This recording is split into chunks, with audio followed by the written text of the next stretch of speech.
কিছুদিন আগে চিন্ময় কৃষ্ণকে গ্রেপ্তারের পর বাংলাদেশ ও ভারতের সম্পর্কের মধ্যে টানাপোড়েন স্পষ্ট হয়। এবার তাকে নিয়ে চাঞ্চল্যকর সংবাদ প্রকাশ করেছে আমার দেশ। পত্রিকাটির হেডলাইন চন্দন থেকে গেরুয়া সন্ত্রাসী চিন্ময়, যেখানে বলা হয় বাবা মায়ের দেওয়া নাম চন্দন কুমার ধর। উগ্র ধর্মীয় সংগঠন ইসকনে যোগদানের পর নাম হয় চিন্ময় কুমার দাস ব্রহ্মচারী। ভক্তরা তাকে ডাকেন চিন্ময় প্রভু নামে। সন্ধ্যারানী ও চট্টগ্রামের সাতকানিয়ার আওয়ামী লীগ নেতা মৃত মাস্টার আশুতোষ ধরের ছেলে তিনি। 1985 সালে আওয়ামী লীগের সমাবেশে যোগ দিতে গিয়ে স্ট্রোক করে মারা যান আশুতোষ ধর। ওই দিনই জন্ম হয় চিন্ময়ের। আমার দেশের বর্ণনা মতে জন্মের সময় বাবার মৃত্যুতে গ্রামের মানুষের কাছে অপয়া সন্তান হিসেবে পরিচিতি পায় চন্দন। পরে সাতকানিয়া থেকে বন্দর নগরীতে আসেন চিন্ময়ের পরিবার। চট্টগ্রামের ছাত্রলীগের সঙ্গে জড়িত থাকা অবস্থায় হঠাৎ একদিন জানা গেল তিনি সন্ন্যাসী হয়েছেন। পরের গন্তব্য বিতর্কিত ইসকন। গেরুয়া বেশি উগ্র তৎপরতায় অল্প সময়ের মধ্যেই ইসকনের সাংগঠনিক সম্পাদকের দায়িত্ব পান তিনি।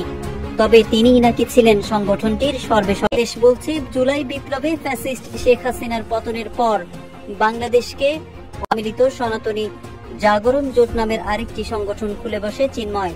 সরকারের একটি গোয়েন্দা সংস্থার কথা উল্লেখ করে পত্রিকাটি জানায়, ভারতের উগ্র হিন্দুত্ববাদী সংগঠন RSS এর পরিকল্পনায় ভারতপন্থী আরো কয়েকটি সংগঠনকে সঙ্গে নিয়ে নতুন এই জোটের আত্মপ্রকাশ ঘটানো হয়, যার সমন্বয় করছেন ভারতে পালিয়ে থাকা পতিত সরকারের সাবেক শিক্ষামন্ত্রী মুহিবুল হাসান চৌধুরী নওফেল।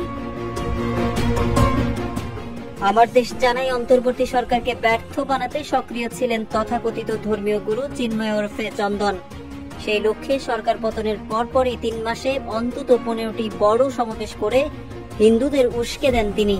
এসব সমাবেশের বেশিরভাগই মুহিবুল হাসান চৌধুরীর ঘাঁটি হিসেবে পরিচিত চট্টগ্রামের জামাল খান থেকে লালদিঘি পর্যন্ত এলাকায়।